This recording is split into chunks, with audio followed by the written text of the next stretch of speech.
Halo, apa kabar? Salam bahagia. Jumpa lagi dengan Katalogis Story, channel yang menghadirkan kumpulan kata-kata bijak dan kisah hidup dari para tokoh dunia. Semoga Katalogis Story bisa menginspirasi dan memotivasi kamu.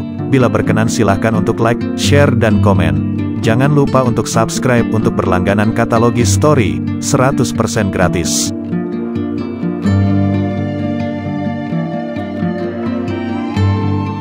Ilmu filsafat yang berkembang saat ini tak lepas dari pengaruh dari cendekiawan Muslim bernama Abu Yusuf Yaqub ibn Ishaq al-Kindi. Ilmuwan yang sekaligus dianggap oleh banyak pihak sebagai bapak filsafat Arab.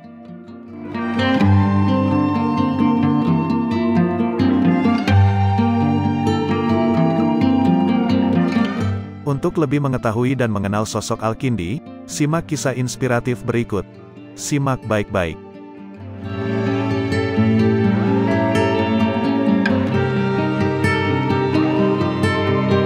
Al-Kindi lahir pada tahun 801 Masehi, dan wafat pada tahun 873 Masehi. Ia hidup pada masa kekhalifahan Al-Amin, Al-Mamun, Al-Mutashim, Al-Watik, dan Al-Mutawakil. Ia juga adalah filsuf berbangsa Arab dan dipandang sebagai filsuf Muslim pertama.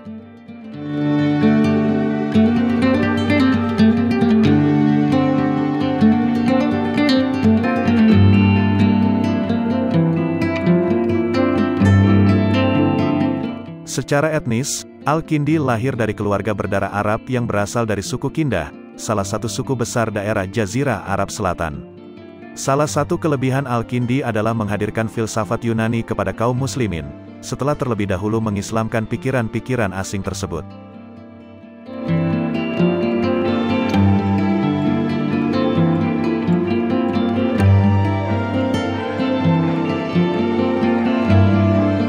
Al-Kindi telah menulis banyak karya dalam pelbagai disiplin ilmu, dari metafisika, etika, logika, dan psikologi, hingga ilmu pengobatan, farmakologi, matematika, astrologi, dan optik. Bahkan, dia juga menulis tentang pedang, parfum, kaca, perhiasan, pewarna, zoologi, pasang surut, meteorologi, dan gempa bumi.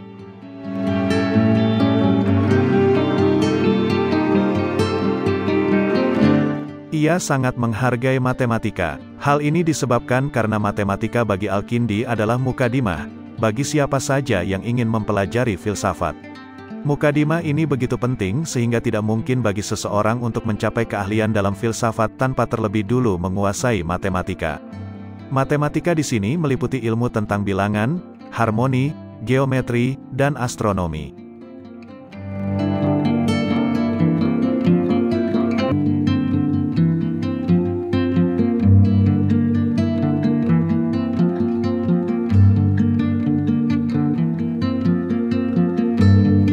Yang paling utama dari seluruh cakupan matematika di sini adalah ilmu bilangan atau aritmatika, karena jika bilangan tidak ada, maka tidak akan ada sesuatu apapun.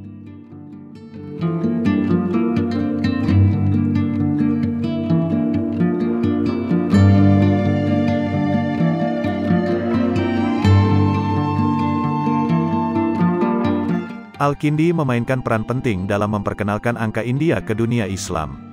Al-Kindi juga salah satu bapak kriptografi, karena menulis buku berjudul Manuscript on Deciphering Cryptographic Messages.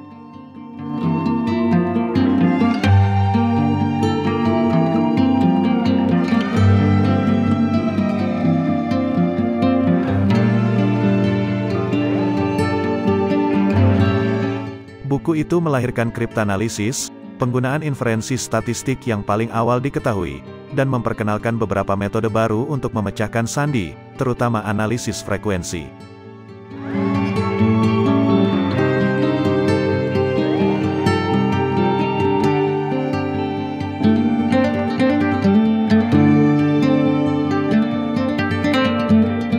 Melansir Stanford Encyclopedia, karya Al-Kindi yang paling penting adalah On First Philosophy. Itu adalah filsafat pertama atau metafisika, studi tentang Tuhan. Al-Kindi secara erat mengaitkan keberadaan dengan kebenaran. Baginya, mengatakan bahwa Tuhan adalah penyebab semua kebenaran sama dengan mengatakan bahwa Tuhan adalah penyebab semua makhluk.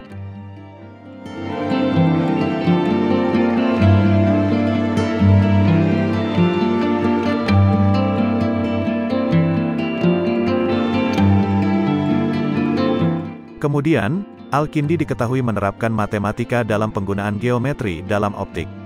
Konstruksi geometris digunakan untuk menjelaskan fenomena seperti perspektif visual, bayangan, pembiasan, refleksi, dan cermin yang terbakar.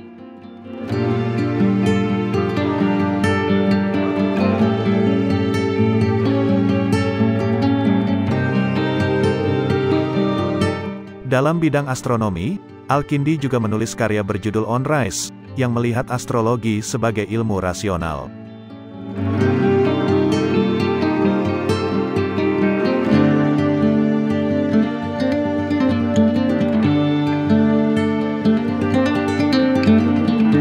Al-Kindi membagi daya jiwa menjadi 3, daya bernafsu, daya pemarah, dan daya berpikir.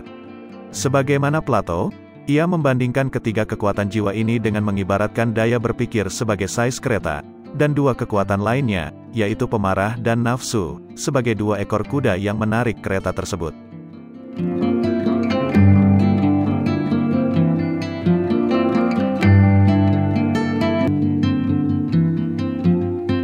Jika akal budi dapat berkembang dengan baik, maka 2 daya jiwa lainnya dapat dikendalikan dengan baik pula.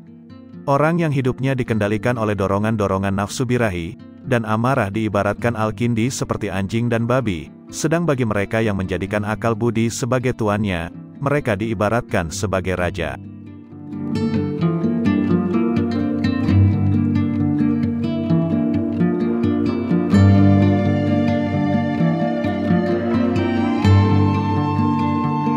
Menurut Al-Kindi, fungsi filsafat sesungguhnya bukan untuk menggugat kebenaran wahyu, atau untuk menuntut keunggulan yang lancang, atau menuntut persamaan dengan wahyu.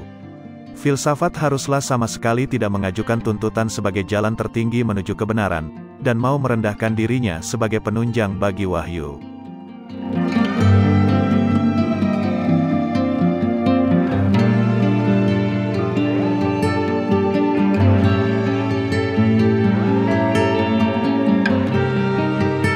Ia mendefinisikan filsafat sebagai pengetahuan tentang segala sesuatu sejauh jangkauan pengetahuan manusia. Karena itu, Al-Kindi dengan tegas mengatakan bahwa filsafat memiliki keterbatasan, dan bahwa ia tidak dapat mengatasi problem semisal mukjizat, surga, neraka, dan kehidupan akhirat.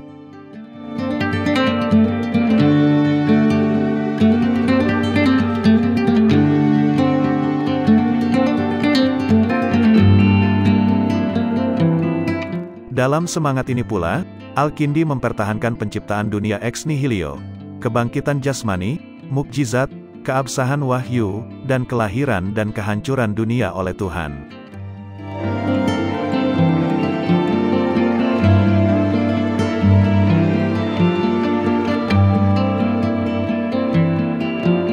Al-Kindi mengumpulkan berbagai karya filsafat secara ensiklopedis, yang kemudian diselesaikan oleh Ibnu Sina seabad kemudian. Ia juga tokoh pertama yang berhadapan dengan berbagai aksi kejam, dan penyiksaan yang dilancarkan oleh para bangsawan religius ortodoks, terhadap berbagai pemikiran yang dianggap bid'ah, dan dalam keadaan yang sedemikian tragis, terhadap para pemikir besar Islam, Al-Kindi dapat membebaskan diri dari upaya kejam para bangsawan religius ortodoks itu.